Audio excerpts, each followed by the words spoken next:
Aujourd'hui, j'ai 25 ans. Je suis jeune berger en cours d'installation sur la commune de la Gorse. Il y a 4 ans, en 2019, je suis parti en sac à dos pour réaliser mes rêves.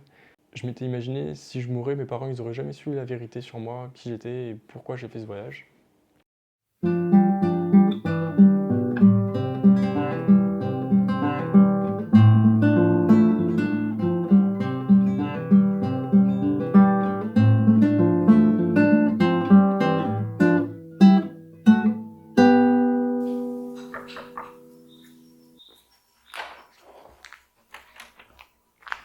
Et salut Bénédicte, ça va bien?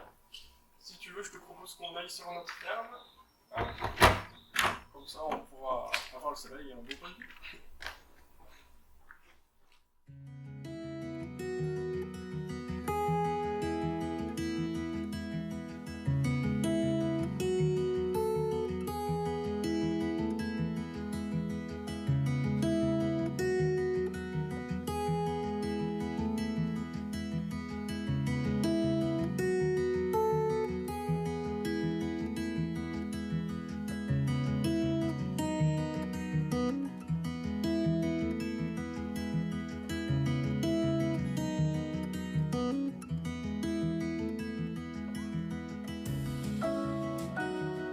Quand j'étais petit, j'étais vachement tourné vers la nature et j'ai décidé de faire un BTS gestion de protection de la nature dans le Puy-de-Dôme. Donc à 17 ans, j'ai quitté ma famille pour faire mes études.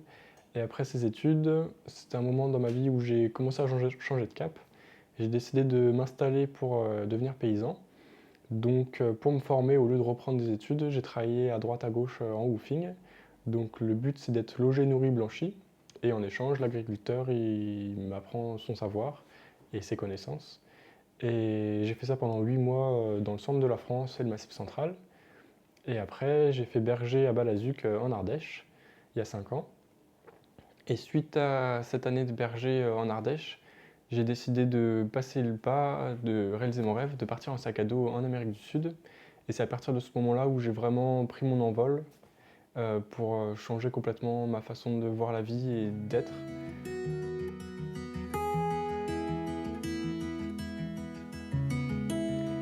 Quand j'avais 13 ans, je voulais me suicider parce que j'avais un secret à cacher. Et je m'imaginais pas le dire à mes parents, ce secret. Donc j'avais imaginé dans ma tête que j'aimerais partir à l'autre bout du monde, au-delà de l'océan, pour être libre, pour assumer ce que je suis vraiment, et de ne pas avoir le regard de mes parents, le jugement de mes amis, tout ça. Donc j'ai décidé de partir en Amérique du Sud, parce que c'est un pays qui est entre deux océans, entre l'océan Atlantique et l'océan Pacifique, et avec les différents vents, ça crée différents biotopes. Il y a aussi la plaque tectonique qui soulève la cordillère des Andes. Et le fait d'avoir toutes ces contraintes, on va dire géographiques, ça permet d'avoir à la fois des glaciers, des volcans, des déserts, des grandes forêts australes millénaires, des lacs, il y a vraiment une amplitude paysagère importante. Et moi qui suis un amoureux de la nature, j'avais besoin de partir dans ce pays-là, déjà parce qu'au niveau naturel, il y a vraiment toutes les conditions pour trouver qui j'étais au fond de moi et m'écouter. Et à la fois, c'était un pays qui parlait pas français. J'ai fait anglais et allemand dans mes études, donc j'avais jamais appris un mot d'espagnol. Et partir dans un pays où je connaissais aucun mot, c'était quelque chose d'important pour renaître un peu, pour tuer le personnage que j'étais avant et faire vivre un nouveau personnage, celui que je suis aujourd'hui et celui que j'ai envie d'être.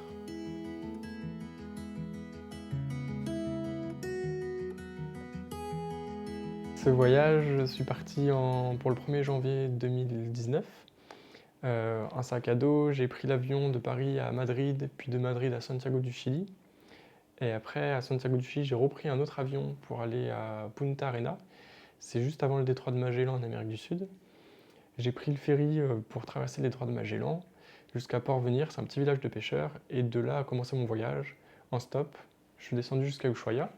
Et de Ushuaia, après, je suis remonté vers le nord en direction de Santiago du Chili, où je devais reprendre l'avion pour rentrer en France au bout de 3 mois. Et finalement, arrivé à 2 mois, j'étais déjà à Santiago.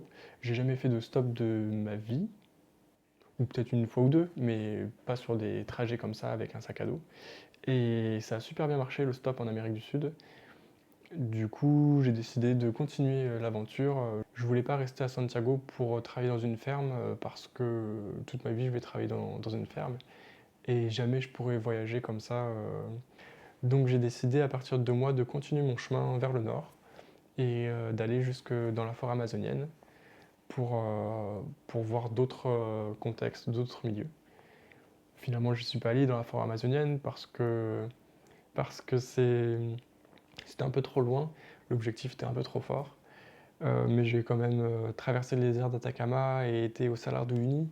Et ça, je pense, jamais j'aurais pu y aller aujourd'hui que je suis en cours d'installation.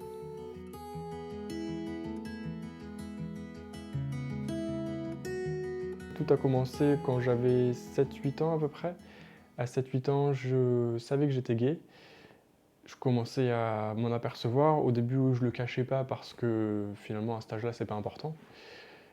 Et puis à 11, 12, 13 ans, j'ai commencé à comprendre les impacts et les répercussions que ça aurait sur ma famille et sur les gens qui m'entourent, sur ma vie. Donc j'ai commencé à me renfermer, à cacher ce secret. Je refusais d'avoir des amis, parce que si j'avais des amis, il aurait fallu que je montre un peu qui j'étais. Et c'était dangereux pour garder ce secret. Donc toute ma vie était contrôlée, j'avais un masque, et finalement je vivais pas. Je vivais sous perfusion, mais c'était pas une vraie vie. À chaque fois je jouais un rôle, je décidais de paraître plutôt que d'être. Et c'était pas sain, je mentais à tout le monde. Donc ce personnage que j'étais avant, c'était quelqu'un qui était timide et qui mentait à tout le monde finalement, qui avait une personnalité qui n'était pas vraie.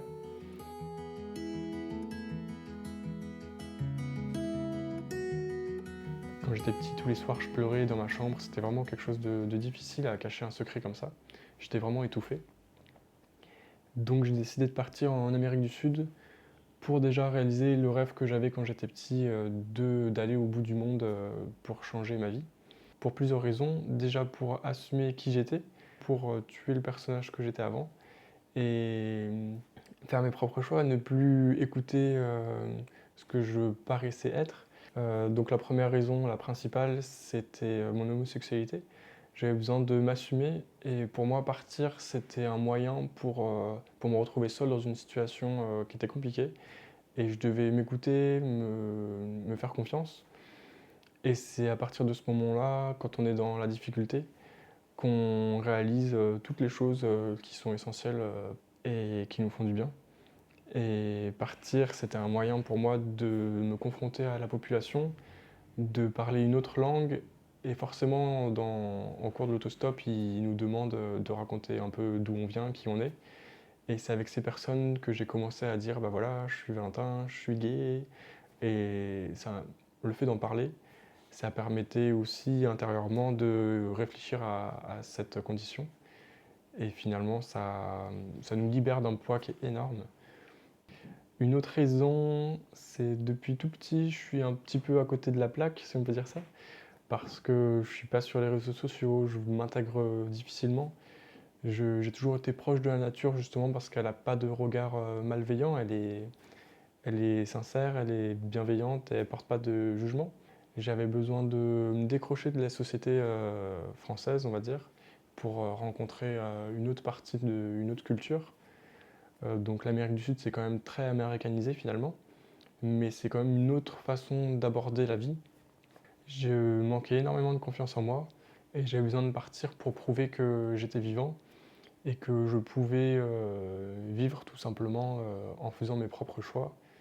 J'ai eu l'impression d'avoir manqué 20 ans de ma vie et partir, c'était une occasion pour moi d'exploser et de relever des défis, partir un peu à l'aventure pour sortir de l'ordinaire, sortir de la monotonie. Et, et c'est important d'assumer qui on est, de réaliser ses rêves. Quand j'étais petit, du coup, j'étais enfermé sur moi-même. Et le fait de partir à l'aventure comme ça m'a permis de m'ouvrir aux autres, de m'ouvrir à moi-même, de m'écouter. On a souvent tendance à s'oublier et à vivre pour les autres ou pour donner une image de ce qu'on aimerait être. Et finalement, dans tout ça, c'est quoi l'utilité? C'est quoi qui est important dans la vie? Ce qui est important, c'est de vivre et d'être libre, heureux. Et ce voyage m'a apporté ces 3 mots, la liberté, le fait d'être heureux et toute cette vie que j'avais pas.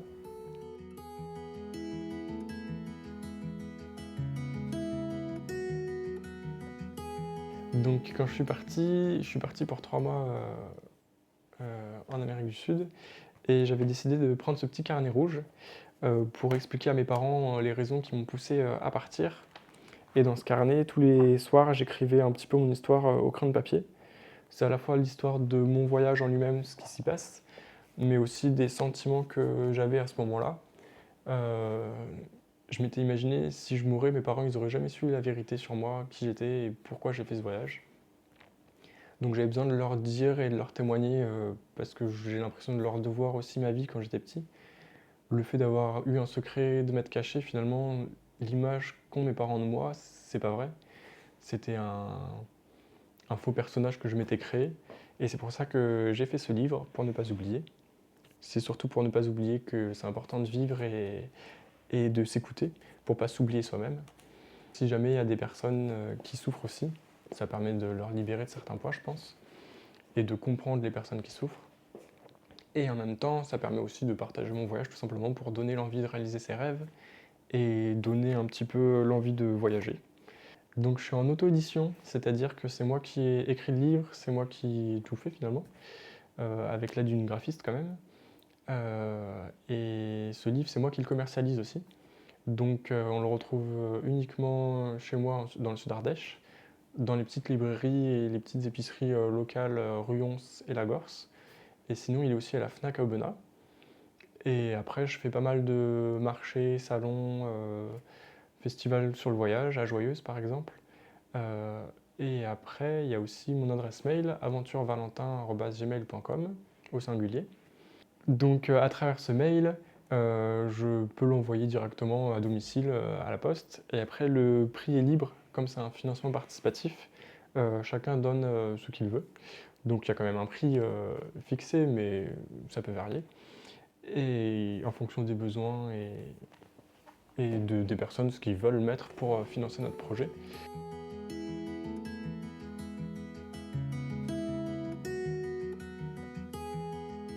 Aujourd'hui, on est en cours d'installation pour faire des brebis laitières. Donc on est accompagné par la Chambre d'agriculture et la banque, l'Europe pour l'aspect financier du projet. On a lancé un financement participatif via l'achat du livre pour financer notre troupeau de brebis. À la base, je travaillais dans l'environnement. J'ai fait mes études autour de la préservation des tritons, des salamandres et de l'environnement en général. Et j'étais assez déçu de ce cursus parce que finalement, protéger l'environnement, on nous écoute jamais vraiment, les naturalistes. À chaque fois, on nous appelle, par exemple, si on veut créer un décathlon ici, mon rôle, c'était de dire, bah non, vous pouvez pas, il y a telle et telle espèce protégée. Mais il y a une loi qui existe qui dit ce projet de décathlon a quand même le droit de se créer sur cette zone humide, à condition qu'on crée une zone humide plus loin. Mais pour moi, c'est pas comme ça qu'on protège l'environnement, c'est au décathlon de bouger, pas à la zone humide.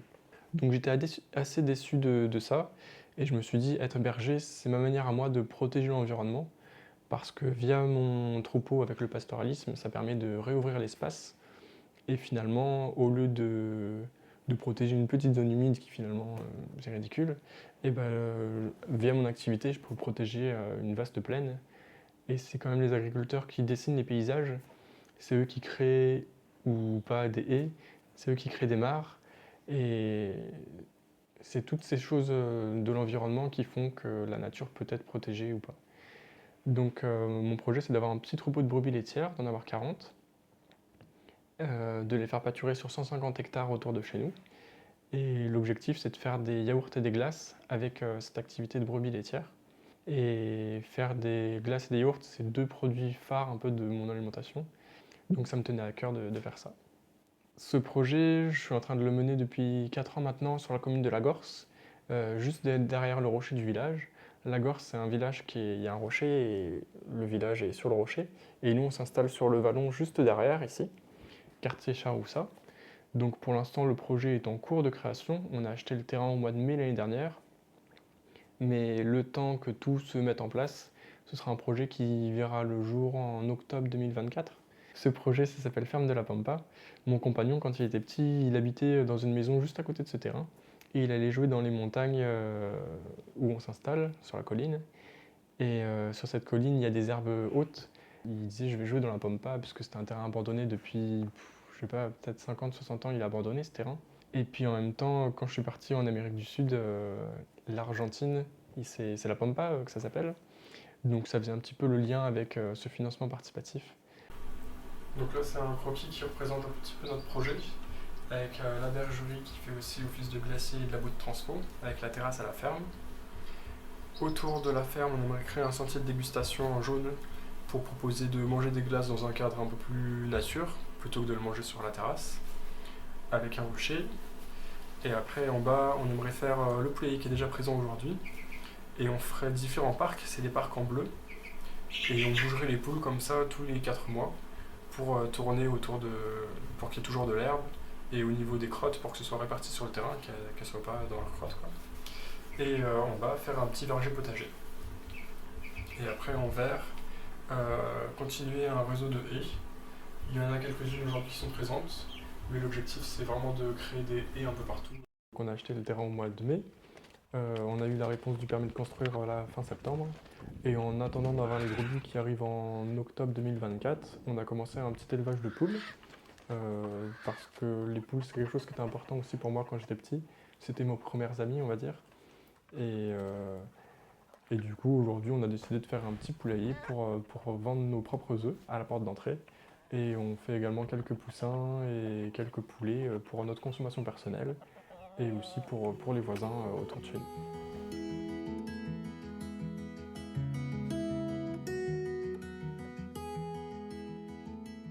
Donc ce qui est essentiel pour moi dans la vie, c'est premièrement mon cadre de vie. Le fait d'être dans un cadre de vie qui me correspond, ça permet d'être heureux tout simplement. Et pour moi, être berger, c'est pas un métier, c'est un mode de vie qu'on choisit. C'est un cadre de vie qu'on s'impose en lien avec la nature, la simplicité, l'authenticité. L'authenticité, c'est le deuxième point le plus important pour moi. Et le fait d'être authentique, ça permet d'être en accord avec qui on est finalement. Ça tourne vers la simplicité, la convivialité. C'est quelque chose qui est essentiel à la vie finalement. Et après, le dernier point, je dirais le relief. Le fait d'avoir une vie qui n'est pas simple, le fait d'avoir une vie où tous les jours ça fluctue, où rien n'est tracé, c'est quelque chose qui est plus fun parce qu'il y a du défi, il y a de l'aventure là-dedans. Toute ma vie, j'étais monotone, on va dire. Donc j'ai besoin d'exploser et de profiter de la vie. Et pour profiter de la vie, pour moi, c'est avoir une vie en relief et en couleur.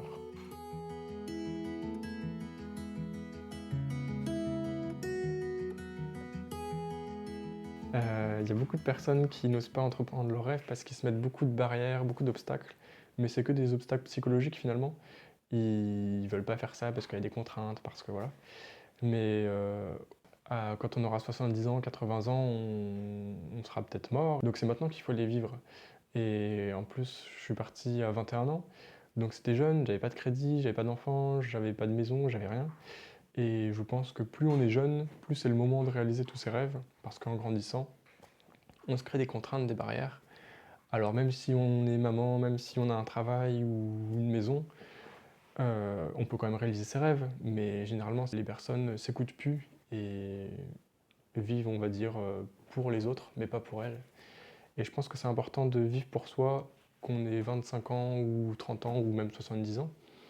Parce que est-ce qu'on vit pour un patron? Est-ce qu'on vit pour créer sa maison? Non, on vit pour réaliser ses rêves, je pense. Faites le premier pas, finalement c'est simple. Ça peut être compliqué, on peut avoir peur, mais le jour où on commence à se lancer, et bah, même psychologiquement, on débloque, on va dire, les premières barrières. Et quand on a fait le premier pas, bah, c'est plus simple de faire un deuxième, puis un troisième. Je pense que c'est aussi important d'avoir des rêves qui sont à notre hauteur pour qu'ils soient réalisables.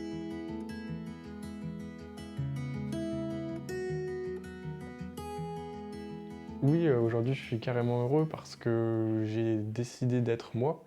Je m'écoute et je commence à créer mon propre cadre de vie. Donc c'est quelque chose qui est bien en fait, ça répond aux 3 mots, cadre de vie, essentiel et relief. Aujourd'hui c'est dans cette direction que je m'oriente. Je crée mon métier, je suis honnête et j'arrête de me cacher. Et aujourd'hui, ça permet d'être libre et heureux tout simplement.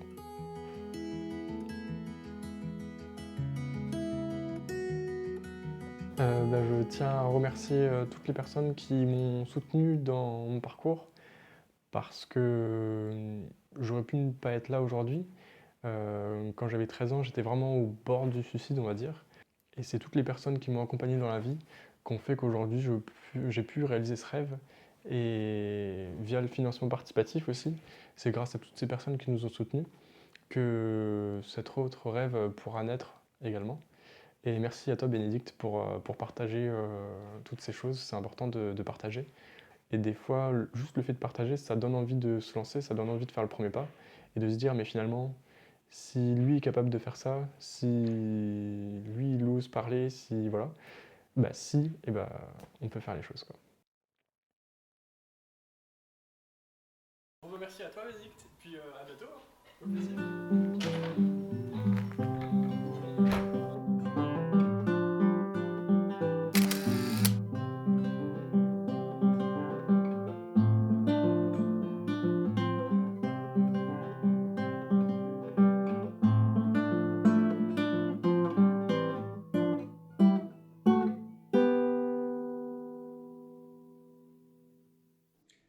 À toi, petit gars, à tous ces Valentins, toi qui n'as qu'une dizaine d'années, toi qui portes tes pires cachets, pesant le poids de ton éternité. Tu sais, cette vie est difficile, je te comprends, j'ai été toi dans le passé. Souriant le jour, avec un masque d'amertume, et pleurant la nuit, seul dans ton lit. J'imaginais ouvrir la terre, me laissant tomber en douceur, en arrière du haut du toit du collège, pour plonger sous les fissures ouvertes de la surface du sol. Toutes ces idées toxiquement mortelles, c'était un appel à l'oxygène, un besoin de libération. Tu avais besoin de tomber du haut de la cour pour ressentir une chute, pour toucher le choc du sol, comme un électrochoc lors d'une réanimation. Tu avais besoin d'être réanimé. Ça fait trop longtemps que tu n'as pas respiré. Tu es un champion d'apnée, d'endurance. Tu as tellement encaissé, gardé ta douleur et ta violence sous ta peau, derrière un masque plus facile à porter que la vérité. Grâce à lui, tu détiens comme une énergie qui grandit et qui un jour, compressée depuis toutes ces années, s'échappera comme une bombe, une énorme bombe, avec suffisamment de puissance pour que tu ressentes ce voltage qui t'obsède tant et dont tu as tant besoin pour revivre une deuxième fois. Grâce à ton secret, tu es plus fort que tu ne crois. J'aimerais te prendre la main, mais 10 ans nous séparent de ton présent. Alors s'il te plaît, pour toi et pour moi, n'abandonne pas. Pleure oui, mais ose tuer ce personnage que tu t'es créé pour ne pas t'oublier toi-même. Car c'est toi qui as les manettes, c'est toi seul qui vis dans ton corps et pas ton masque qui doit te diriger. Et un jour, j'espère ou plutôt, tu le lâcheras, ce masque que tu t'es créé, pour montrer à tous que sous ce sourire, derrière ses pleurs, c'est le même garçon, ce garçon de 12 ans, pris dans le courant qui allait se noyer d'un manque d'oxygène. Quand tu seras prêt, que tu auras touché l'espoir de vivre ou de revivre, fonce. C'est ta porte de sortie. Ose dire les choses, il est plus simple d'en parler que d'en pleurer. Et toute ta vie, sers-toi de cette énergie pour exprimer ta force. Fais des choses hors du commun, prouve-toi que tu es vivant. Et des années après, 10 ans après, tous ces pleurs, toute cette solitude, tu verras que la vie en vaut la peine. Et toutes tes épreuves pour ressentir pleinement la vie feront d'elle ta propre vie.